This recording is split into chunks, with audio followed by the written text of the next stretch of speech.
Today, I'm going to be breaking down my entire creative process for making a cinematic short film. So I'm going to walk you through each key step from the initial idea all the way to the final cut so that you can understand what happens behind the scenes. By the end of the video, you'll gain a fresh perspective on the creative process and pick up a few practical tips that you can apply to your own project. So whether you're looking to refine your workflow or you just need a bit of inspiration, I've got you covered. Plus, I've recently started using a new tool that has significantly improved the quality of my work, and I'm excited to share how it can help you too. But for now, let's start with where it all began, the idea. Where do ideas come from, and how do you know ones are worth pursuing? Now, there's no single answer that's one size fits all, but here's how this particular idea was formed. This project was one of those very rare times where instead of, doing a client project or strategizing what makes a great video, the initial spark turned into this all-consuming wildfire in my head. I felt like I needed to make it. And it all started by reading a chapter called The Vessel and the Filter from Rick Rubin's book called The Creative Act, A Way of Being. And I made this immediate connection between the creative process that was being described and making a cup of coffee. Visuals started forming in my head, and I was really excited with how naturally all the ideas started flowing. But then a few minutes later,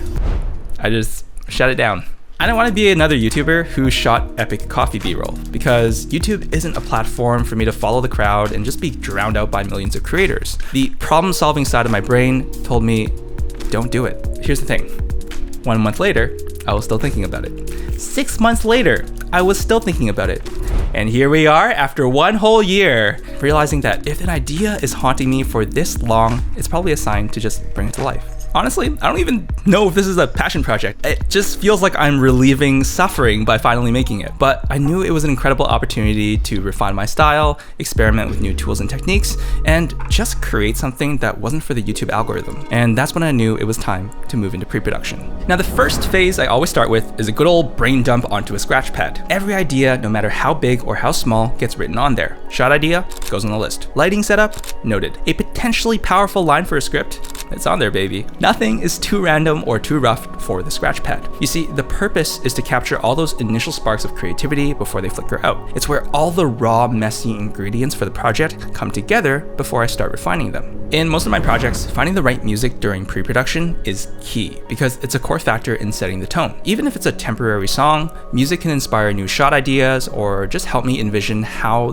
the shots should be sequenced in the edit. So for this project, I wanted something that captured the light and playful nature of creativity. So I imagined strings playing high notes like little ideas fluttering in my head, and admittedly, it took me a lot of time to find the right music because I had a very specific tone in mind. And with how crucial music plays a part in setting the mood, I knew that this was the one thing I couldn't compromise on. After hours and hours of sifting through music, I eventually landed on a track that balanced that light, fluttery vibe with powerful hits for a sense of drama.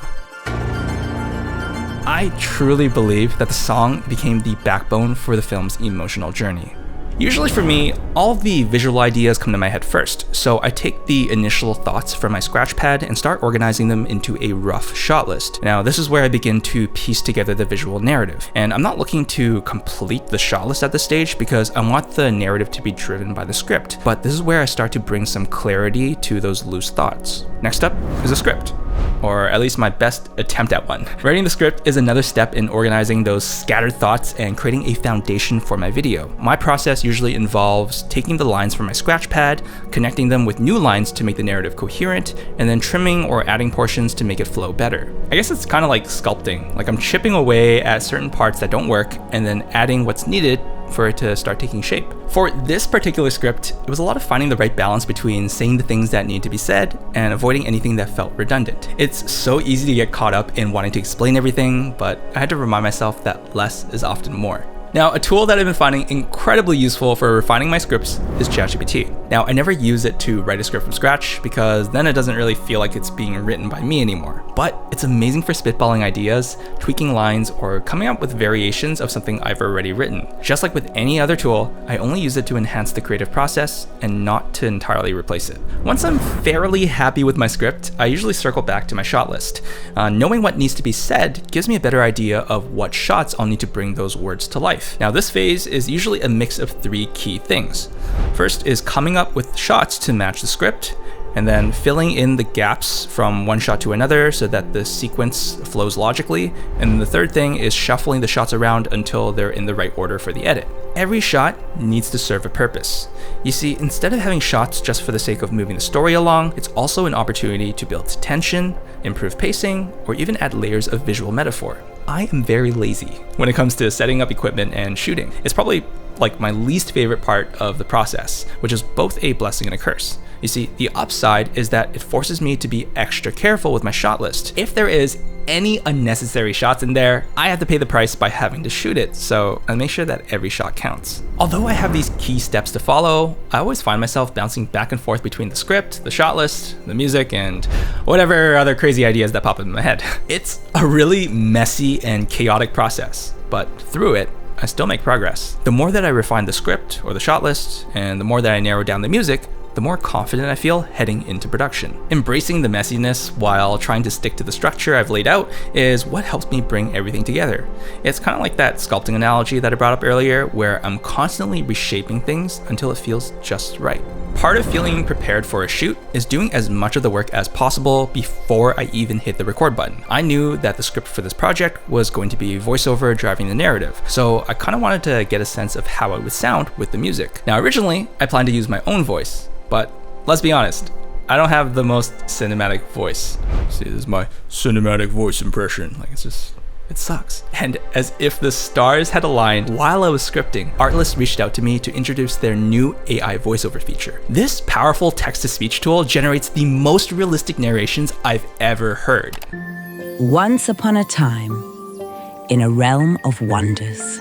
I've used AI voice generators before, but there were always a few problems. Using other people's voices without their permission felt wrong, and the credit system was expensive and super impractical to use. But with Artlist, their catalog of voices are professionally recorded by voice actors exclusive to their platform. All I had to do was type in my script, hit generate, download the voiceover, and drop it on top of my music. You are a vessel holding the seeds of ideas.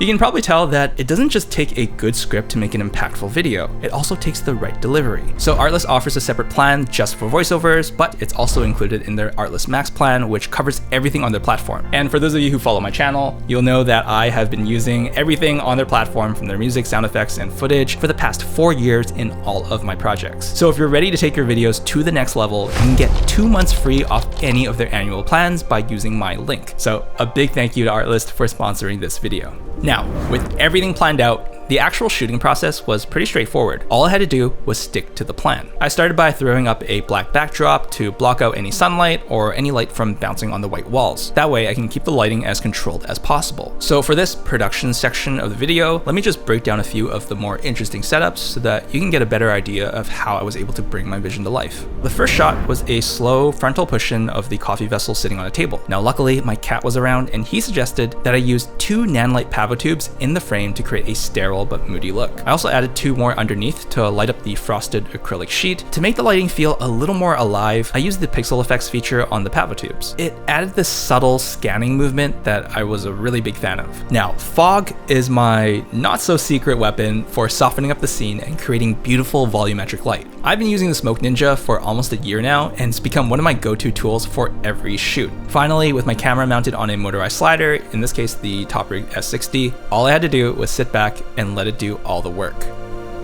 Do you ever get those crazy ideas that you're not sure if it's gonna work, but you just try it out anyways? High risk, high reward, right? This was one of those shots. One hand on the beam, the other hand on the slider, and push.